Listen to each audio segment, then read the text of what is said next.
Good morning mga kabsat, tara maglinis tayo konti. Lisin natin yung snow kay Uno.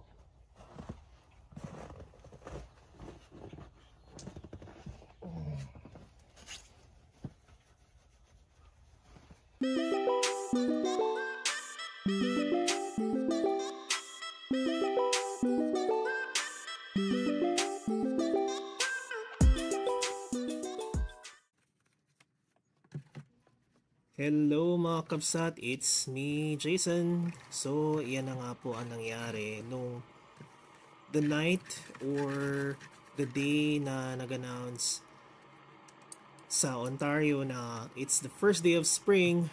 Lo and behold, bumagsak po ang snow.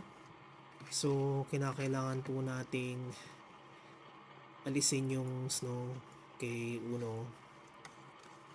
Kakakuha lang namin halos sa kanya yan sa dealership, kaya syempre naman bilang excited tayo magkasasakyan, alam mo na, excited din tayong linisin, make sure na it's properly taken care of. It's a depreciating asset, so kailangan nating ingatan, lalo na at yan po ang ating unang sasakyan dito sa Canada. So ayan mga kabsat, nakikita nyo naman tuloy-tuloy pa rin tayo sa paglilinis.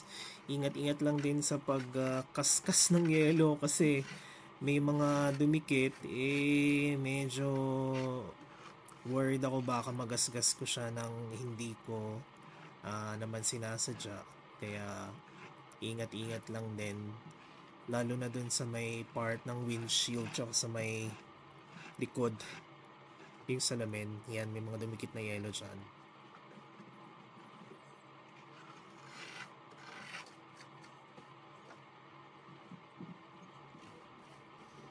So, ganyan nga lang mga kabsat. Ine-enjoy ko lang dyan yung pagkikis-kis ng yelo sa sasakyan namin si Uno.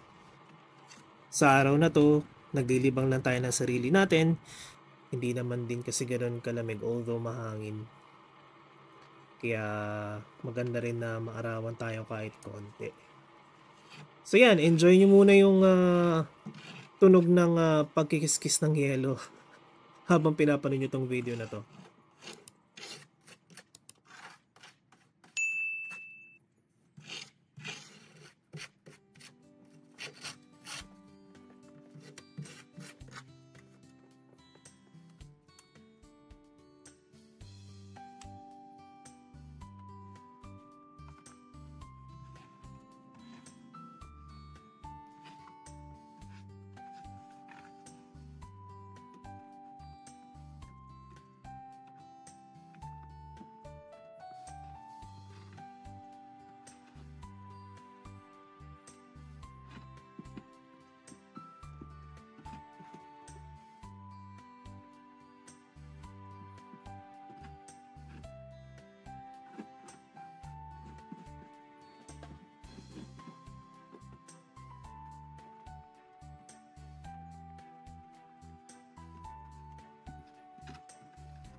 So ayun nga mga kabsat, binuksan ko yung trunk and hindi ko napansin na may mga konti pa palang yelo dun sa may gilid kaya bumagsak siya sa loob ng bungad ng cargo.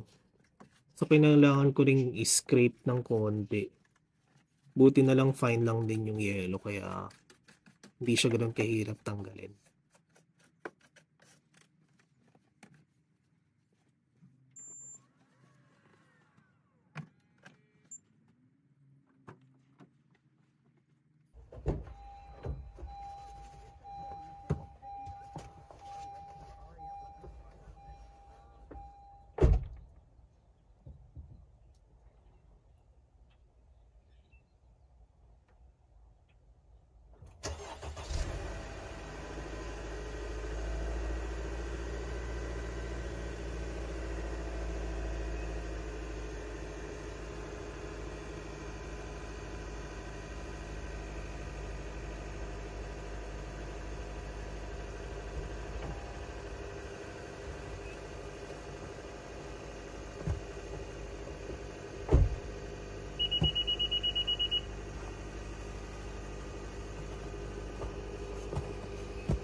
Start muna natin yung makina for 10 minutes para lang matunaw yung yellow sa windshield. So now, start naman tayong mag clear ng sa driveway.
So yun nga, hindi ko alam kung anong iniisip ko dyan ng time na yan. Basta na lang ako napahinto. Kaya ayun, siguro iniisip ko kung nagugutom na ba ako at magkakape ko, or ano ang susunod kong gagawin, or maglalakad ba ako para lang ma-enjoy yung araw. But anyway, mga kakamsat, salamat sa pag-subaybay nyo sa akin sa vlog na ito. Please like, subscribe, and share our channel. Send your comments so we can keep improving our content, or if you have any suggestions or questions. Agyamanak, until the next one. Goodbye.